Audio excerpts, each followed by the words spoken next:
மண்புழுக்கள் பத்தின ஒரு சின்ன பார்வை இது.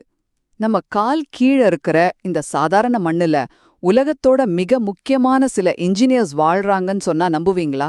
ஆமாங்க, நாம மண்புழுக்களை பத்தி தான் பார்க்க போறோம்.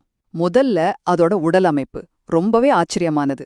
பாருங்க, மண்புழுக்களுக்கு எலும்பே கிடையாது. அப்ப எப்படி அதுக்கு ஒரு வடிவம் கிடைக்குது? அது உடம்புக்குள்ள இருக்கிற திரவ அழுத்தம் தான் ஒரு நீரியல் எலும்புக்கூடு மாதிரி வேலை செஞ்சு அதுக்கு ஷேப் கொடுக்குது. அது நகர்றதுக்கு அதோட உடம்புல இருக்கிற சீட்டான்னு சொல்ற சின்ன முள் மாதிரி அமைப்பு தான் மண்ணை பிடிச்சுக்க உதவுது. அடுத்து அதோட இனப்பெருக்க முறை. இது ரொம்பவே விசித்திரமானது. மண்புழுக்கள் இருபால் உயிரிகள். அதாவது ஒரே புழுக்குள்ளேயே ஆண் பெண் 2 உறுப்புகளுமே இருக்கும்.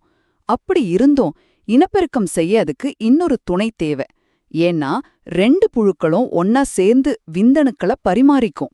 இதுக்கப்புறம் புழுவோட உடம்புல கிளைட்டெல்லம்னு ஒரு தடிமனான பகுதி இருக்கும். அது ஒரு வளையத்தை உருவாக்கும். அந்த வளையத்துக்குள்ள முட்டைகளையும் இன்னொரு புழுவோட விந்தணுவையும் செலுத்தி அத உடம்புல இருந்து கழட்டி விட்டுடும். அதுதான் மண்ணுக்குள்ள ஒரு முட்டை கூடா மாறுது. கடைசியா அதோட உண்மையான சூப்பர் பவர் சுற்றுச்சூழல்ல அது செய்யற வேலை. சார்ல்ஸ் டார்வின் என்ன சொன்னாரு தெரியுமா? உலக வரலாற்றிலேயே இந்த சின்ன உயிரினங்கள் அளவுக்கு வேற எந்த விலங்கும் ஒரு முக்கியமான பங்கு ஆற்றிருக்குமான்னு சந்தேகமா இருக்குன்னு சொன்னாரு. ஏன் அப்படி சொன்னாரு?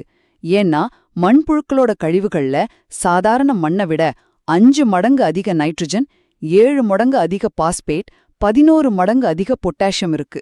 இது மண்ணை ஒரு வளமான பொக்கிசமா மாத்துது. அதனால சுருக்கமா சொல்லணும்னா, மண்புழுக்கள் சும்மா புழுக்கள் இல்ல, அவை நம்ம மண்ணோட ஆரோக்கியத்தை உருவாக்குற உண்மையான சுற்றுச்சூழல் என்ஜினியர்ஸ்.